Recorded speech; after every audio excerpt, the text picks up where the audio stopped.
En direct jusqu'à 10h pour les élections municipales avec les candidats ce matin. Et nous sommes avec Quentin Lamotte ce matin, qui est candidat Rassemblement National. Oui, absolument. Bonjour Quentin Lamotte. Bonjour. 7% dans le sondage IFOP fiducial avec la Dépêche du Midi et Sud Radio. Ça ne décolle pas, ça patine en fait pour vous. Vous faites moins que, en tout cas, les scores du Rassemblement National aux élections nationales, y compris en fait ici à Toulouse, quoi. Pourquoi ?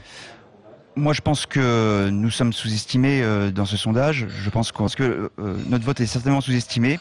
À mon avis, nous avons la possibilité d'avoir les 10%, effectivement. Parce que notre vote est certainement sous-estimé.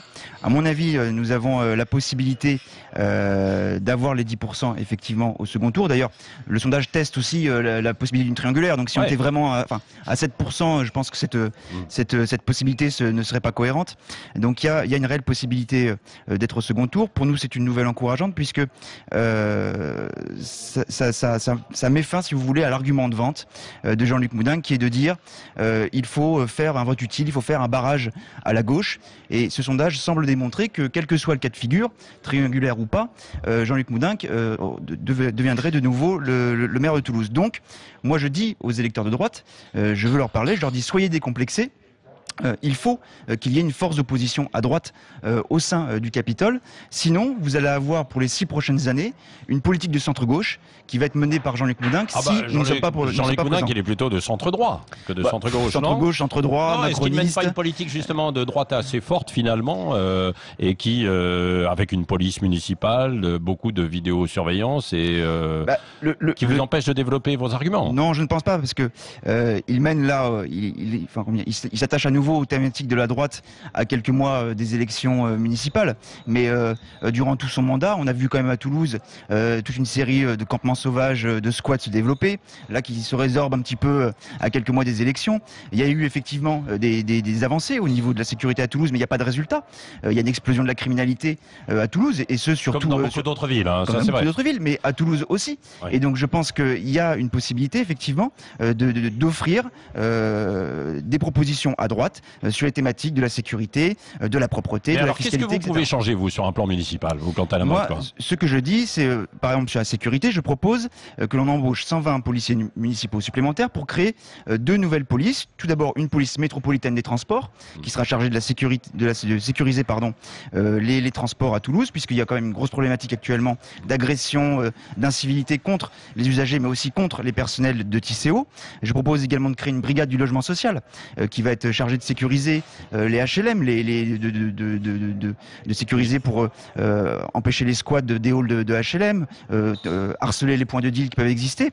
Je propose également d'améliorer la formation des policiers municipaux. Donc il y a beaucoup de choses. Alors ça, c'est aussi beaucoup du ressort quand même de l'État, hein, la politique en fait de sécurité. C'est vrai qu'il y a des prérogatives pour les municipales, mais c'est l'État aussi. Ce que disait Jean-Luc Moudenc ce matin, quoi. Hein. Vous avez raison. La sécurité, normalement, c'est une politique régalienne, c'est l'État qui doit le faire. Mais on voit depuis maintenant plusieurs dizaines d'années un désengagement constant de l'État au niveau de la sécurité. D'ailleurs, on manque de policiers nationaux à Toulouse. Il en faudrait 150 supplémentaires pour arriver à avoir un nombre qui soit cohérent.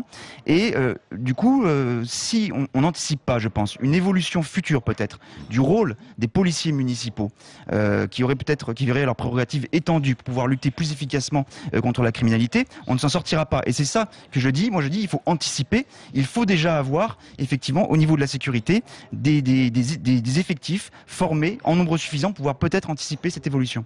Quant à la mode, si vous avez ce score aussi du Rassemblement National dans ce sondage, on verra ce qui se passera dans 2 semaines et demie. Est-ce que ce n'est pas aussi parce que le Rassemblement National a beaucoup de mal dans les villes qui se portent mieux que les grandes villes, en tout cas, qui se portent mieux que les petites villes ou les campagnes, où là, le Rassemblement National fait beaucoup plus fort?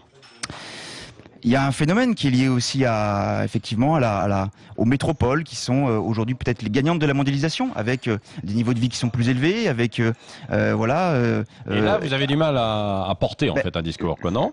Nous parlons effectivement aux classes populaires. Et effectivement, les classes populaires aujourd'hui sont de plus en plus chassées des villes par l'insécurité, par l'immigration, par aussi la hausse des prix des loyers, etc. Donc, c'est pas l'immigration qui chasse des centres-villes, si ? Mais dans les quartiers populaires, si vous voulez, vous avez aujourd'hui des populations qui justement ne veulent plus y habiter parce qu'il y a un problème d'insécurité.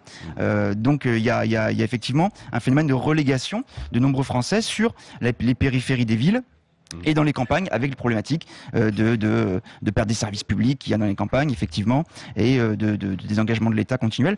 Mais nous devons, nous, arriver effectivement à parler aussi aux électeurs des grandes villes. Oui, le séparatisme, j'ai posé la question en fait à l'ensemble en fait des candidats. Tous disent qu'il faut une politique de fermeté. Après, comment on l'applique? Vous, au Rassemblement National, c'est là il faut être cash. C'est comme vous suivez Marine Le Pen pour ça. Tout à fait. Moi, je pense qu'il faut avoir une politique effectivement ferme vis-à-vis du séparatisme, vis-à-vis de la montée de l'islamisme dans de nombreux quartiers. Je propose d'ailleurs de mettre en place une charte que nous ferons signer par l'ensemble des imams de la ville, qui fera qu'ils devront être contraints de respecter la République, de respecter l'ordre républicain dans les prêches, donc de ne pas appeler à la haine dans les prêches, ne pas entretenir de relations avec des mouvements salafistes, des mouvements extrémistes. Robert Ménard l'a fait d'ailleurs dans la ville de Béziers, avec succès. Je pense que nous devons développer davantage ceci aussi à Toulouse. Vous vous inspirez de Robert Ménard, Quentin Lamotte? Mais je croyais qu'il n'était pas au Rassemblement National. Mais je m'inspire de plein de maires, je m'inspire de plein de mairies de France qui soient de gauche, de droite, peu importe. Il y a des bonnes idées partout et il faut justement ne pas faire d'ostracisme et s'inspirer de ce qui marche ailleurs. Oui, bon, si vous n'êtes pas au second tour, si vous n'arrivez pas à franchir cette barre des 10%, en tout cas si vous franchissez la barre des 10%, vous maintiendrez au second tour. Oui. Je me maintiendrai parce qu'il faut, comme je le disais, avoir une force d'opposition à droite de Jean-Luc Moudenc pour donc le contraindre. Il y aura une triangulaire dans ces conditions. Il y aura une triangulaire, tout à fait, je maintiendrai, oui. Oui. Et alors, si vous n'atteignez pas ces 10%, vous appellerez à voter pour... Comme nous le faisons à chaque élection, si nous ne sommes pas au second tour, nous laisserons le libre choix à nos électeurs de choisir quelle sera la liste qui portera le mieux leurs idées. Merci Quentin Lamotte du Rassemblement National d'avoir été sur Sud Radio ce matin. Nous allons poursuivre. Et Cécile, c'est vrai, il y avait des réflexions en fait d'auditeurs qui disaient oui, c'est assez intéressant ce qui vient d'être dit. Oui, et c'est Eric qui nous dit ça, intéressant ses commentaires sur Toulouse, qui souffrirait des mêmes maux que la région parisienne. Le format des métropoles serait-il à remettre